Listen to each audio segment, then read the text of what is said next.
Assalamualaikum. My name is AFIF AIMAN, and the rest of my group members are Hafiz Abdul Hamid, Naim Muzaffar, Ahmad ABDELKADER, Ahmad AMIRUDDIN, Muhammad FAIZ HAKIM, and Muhammad ELBADAWY.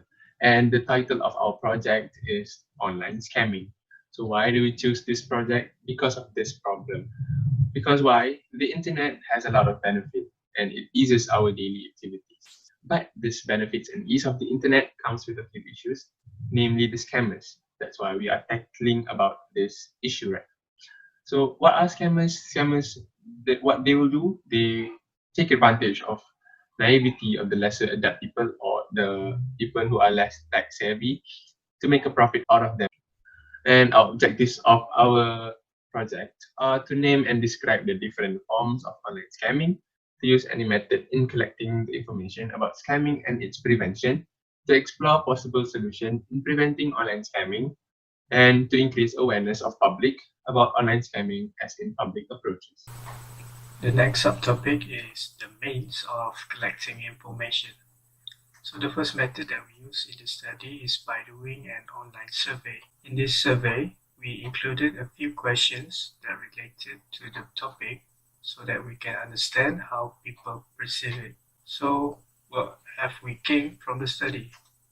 The result shows that people know the existence of this issue and some of them had experienced it. Other than that, there's also people that did not report it to higher authority when they experienced the fraud. The third discovery that we found is the data collected shows that most of people being deceived through online shopping.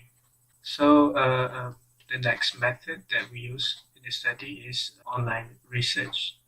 There are three types. The first one is article, second one is social media, Twitter and Facebook. The third one is video sharing platform, which is YouTube.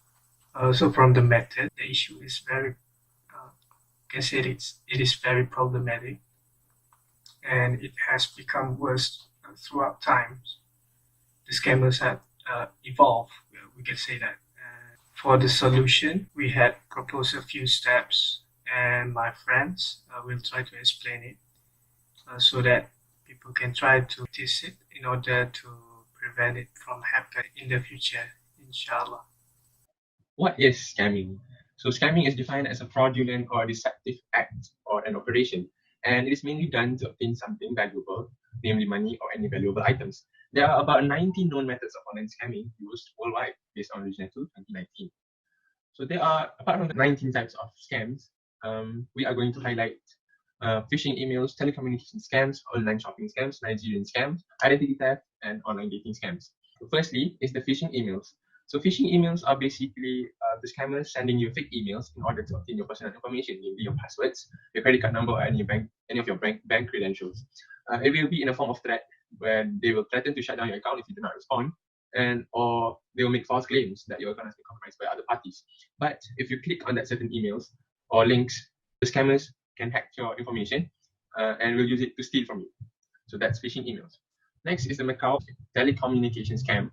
It is mainly done via phone calls or text, and there are 5 known types of this type of scam. First is lucky draw winner, where you receive a text or phone call saying that you won a lucky draw. So saying that, hello sir, you won 1 million.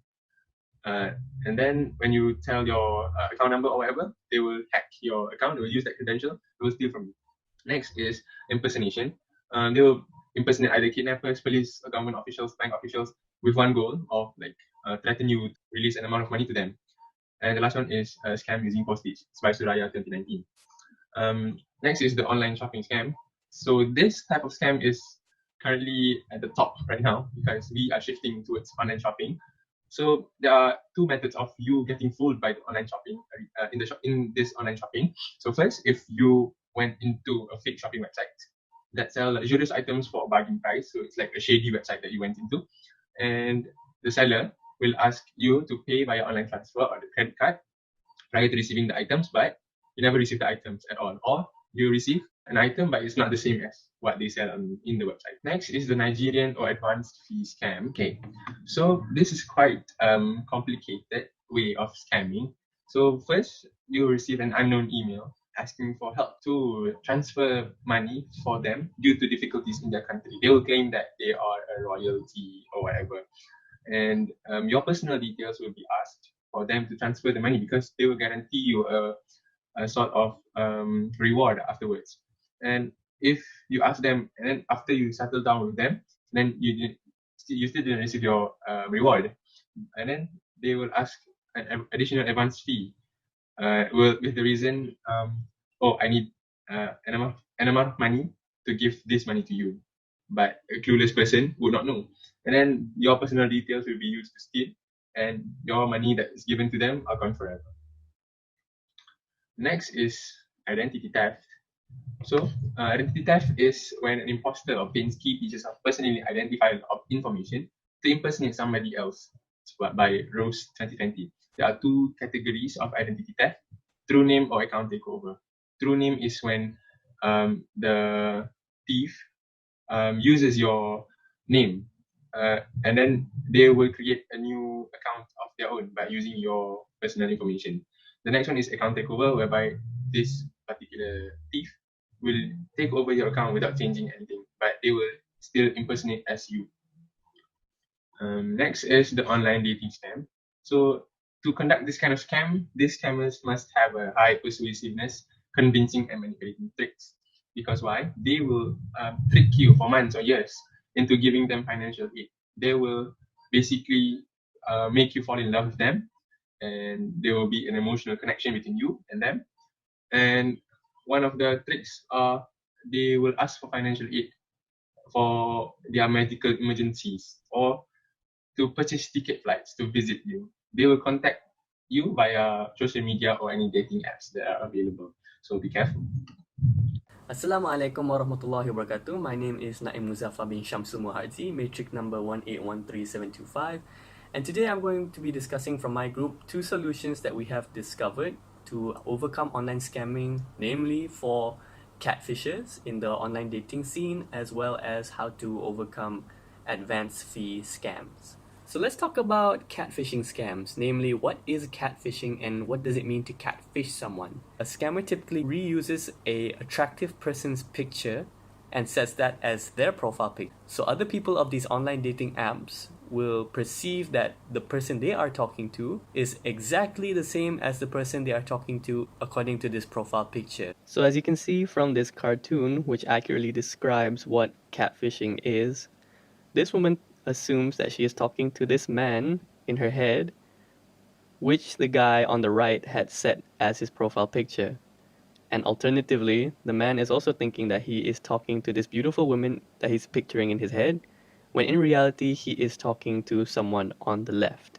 So the solution that we have actually thought up for this type of problem is something I like to call the spoonful of truth. It's a silly but effective method wherein you can actually ask this person to take a picture of themselves holding a spoon or putting a spoon on top of their head. Now, it works on this premise that if it is actually indeed the person you are talking to by their profile picture, they will obviously be able to send such a picture to you. And if they are not really the person who they claim to be, they will not be able to resend the picture just because there is no such picture of the person they are taking the profile of with a spoon on top of their head. So this is an example of the method that we were just talking about. So this is a conversation between a man and his significant other, where she's asking, "Are you home?" The man replies, "Yes." Suddenly, the lady asks for him to take a picture with a spoon on top of his head. He asks why. Now you can see that this woman says that she wants him to prove that he is home. And he obliges and sends the picture to prove that he is indeed home with a spoon on top of his head. So this is where our method comes into fruition. However, as a humorous context, I just want to add that even though he did do this, the woman still was not convinced and says, "You could have taken that picture yesterday." Next, let's talk about advance fee scams. What is an advance fee scam? It's where the scammer impersonates someone, for example, a government official or a bank official. Sometimes they impersonate someone coming from a postal service, where they ask for a sum of money in exchange for you, for example, to receive a reward Most of the time, this is actually a product that doesn't actually exist. So the method that we have to overcome these advanced fee kind of scams is what I like to call visualizing the conversation. Now let me run you through a scenario wherein you are a less adept and relatively naive user of the internet. So you're scrolling through your emails one day when you happen across an email from a sender claiming to be from a local bank. This example shows that should you pay $82 for a supposed compensation fund, you will receive a total compensation of $7.5 million. Now you don't recall asking for a compensation fund. However, the officiality of the email alongside its fake promise of millions of dollars in exchange for some of your money makes you give them the benefit of the doubt. You pay the money and wait patiently for a response. Days turn to weeks, weeks turn to months before you eventually realize that it was a scam. Now our method proposes this. Say you're given a familiar scenario, but this time a man in real life confronts you as you are, say, walking past the bank. Now this man promises you millions of dollars in exchange for some of the money that you have on hand. This is such an unreal premise that you would feel naturally inclined to simply ignore him and walk away. In a lot more detrimental type of scenarios is that instead of asking for money, they would actually go and ask for personal information, meaning they will ask for your identity and other types of information, in which most of the time they will take this information and send it to other scammers in hopes that they also will try to make a profit off of you. Assalamualaikum warahmatullahi wabarakatuh. My name is AHMAD, magic number 1819753. Today I'll be talking about two solutions for online scamming. The first is knowing the tactics, and the second is keeping your data safe. The first point is very important because if you know what they're going to do, you'll be able to avoid it. And if you understand how those scams can be done, or some pointers that may indicate this is a scam, then you'll be able to prevent the occurrence altogether. Some of the things that they may do as an indicator of a scam is that they might ask for money up front, or they might be giving very high pressure sales, or they might be giving overly emotional appeals. One of the very, very common ones are too good to be true offers. Like they come to you and tell you, I'll give you 1,000 ringgits for just half an hour of your time, and you need no skills whatsoever. That most likely is a scam, because I mean, if something was as easygoing as that, then the whole world would be doing it, and that's just improbable. So if something is improbable or sounds illogical, it most likely is. So stepping away from it, avoiding the situation altogether is the best solution. The next point is keeping your data secure. There's an Arabian proverb that says, the better you cover your candle, the more light it will emit. The less you cover it, the faster it will burn out.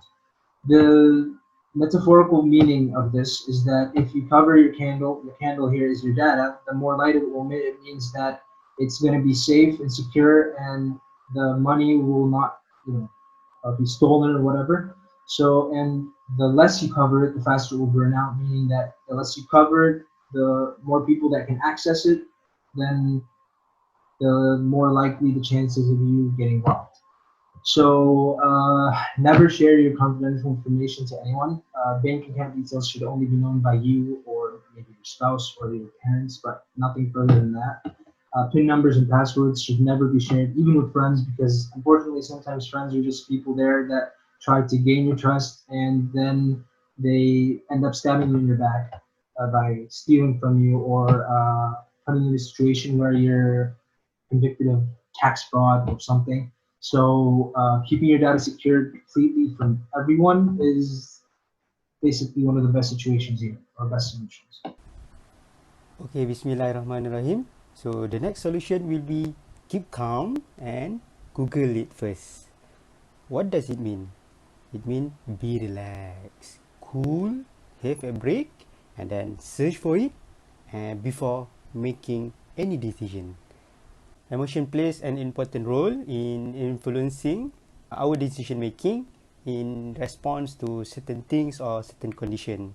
Like for example, when we are not in a stable emotion, we tend to make an impulsive response to certain things. So usually the online scammers, they use techniques to manipulate our emotion, and they influence us to make a fast action. So we try to follow whatever they told us to do. So must be alert. We must control ourselves and think rationally. Keep your emotions stable. Like Islam teaches us to control ourselves. Like for example, in one of the quotes by Sayyidina Ali, a moment of patience in a moment of anger prevents 1,000 moments of regret. So be patient. You are so excited, keep calm and relax to avoid you to make a bad decision. So after you receive any calls or messages from unknown source, or take time to think rationally, then start doing some research before making any decisions. Like when you have certain information, go to internet, and there are a lot of discussion and sharing by other internet users exposing some of the online scammer. Like you have whatever you have details on the situation, like you have the phone number, you have the account number, you have the agency's name, you have the techniques, whatever they offer you. You try to search the keyword on the internet and see whatever the others internet users share about it. And then you, as a responsible internet user, then you can share whatever information you have. You can write on your page, you can tell others so that we can keep others aware about whatever techniques the online scammers try to do. Assalamualaikum warahmatullahi ta'ala wabarakatuh. The next solution is investigate the profile. Most of the time, the online scamming victim does not have enough courage and determined to evaluate and investigate the profile or parties that they are dealing with. People need to evaluate the profile whether they are trusted and legit parties or fake ones during and prior the negotiation. The trusted dealer has a bundle of legit information and clear explanation regarding the services or things they are provided. Apart from that, people must make sure the parties are well organized and have enough validity, such as a lot of contacts or former customers. For instance, online shopping sellers that have good ratings from customers can become a guideline for people to proceed with the agreement. Besides, before becoming a victim, people must obtain a proof or certificate regarding their business. Hence, by knowing the profile, it can help people to make decisions and take early precaution before submitting the covenant. The next point is, people need to compare to the original one, because most of the times, the online scammer does not have enough information about the things they are sell or the things they are provide. The last point is checking the quality of the product and services. The online scammer tend to sell product or tend to provide services that does not have enough quality and does not worth of buying. Another solution is people must know the purpose of every step. The online scamming involves the retrieving of information from customers, as it is required to proceed the process of registration and agreement. As customers, people are obligated to know the purpose as well as the need to do that every step during the process of registration with online dealers. Firstly, people need to be careful in giving their private information such as their name, address, bank account number, as well as important codes and PIN number to access their information. This can be done by investigating the validity of those parties that they are dealing with. After that, people can provide their information safely. For example, during the process of registration in online jobs, the unemployed need to know the purpose of what they are signed for, and be careful in giving their information by ensuring whether the information is confidential or not. Bismillahirrahmanirrahim. So we are going to move on to public approach. How we are going to increase their awareness about this regarding this online scamming. So the aim here is to try to increase the awareness of the public, as well as give them some different mechanism on how to prevent themselves from being scamming in online. So the first technique would be, let's see, for the first technique, we could share information through the social media. What is social media? Social media is one of the platform where someone want to share their story, their status, or sometimes they use it to share their knowledge. So this is a platform where we can share our knowledge to the audience, where the audience usually comes from many backgrounds. There are some students, there are some engineers, there are some also teachers. So we can use Instagram, Facebook, or Twitter. This is the famous tree of in the social media. And then we can prepare some interesting content with some color about this, how we are going to prevent someone from involving in this online scamming. So basically this must be interesting because we want to catch their attention on see the content of our social media. For the next step, we can use billboard, TV, or YouTube. So what is billboard? Billboard is actually a large outdoor advertising structure where they usually use this for advertising some product, and also it's actually built at the side of the highway where usually driver or some pedestrian can watch this advertising. So we can use it as a platform so that we can share our knowledge about this, how we are going to prevent this online scamming and so on. Okay, this billboard is actually for the driver. So usually the billboard should be short, simple and precise, so that even with a short glance they can grab the knowledge about this prevention on the online scamming. At least they can know the online scamming has become a serious issue now. And for the YouTube, we would use YouTube advertisements. So usually seller would pay more to the YouTube so that they can have the unskippable advertisement. People have to watch the video advertisement for the rest of the video and they can skip it. So usually the pay is much more expensive. So what we can do is actually we have to use the 5 seconds that YouTube give before a viewer can skip, by using these 5 seconds to make an interesting video which can attract the viewer to watch for the rest of the video. Hence, they can watch the content of the prevention on how we are going to prevent themselves from involving, from being scammed in online. All right, I think that's all from us. I hope it was useful. I mean, we talked about the types of scamming. We talked about methods to prevent it and avoid it. We talked about ways to increase public awareness. So hopefully it was useful and fruitful. And sorry it took a long time. I hope it was beneficial to all. And I hope our presentation was acceptable. Thank you very much for listening, and Assalamualaikum warahmatullahi wabarakatuh. That's all from us. Have a great day.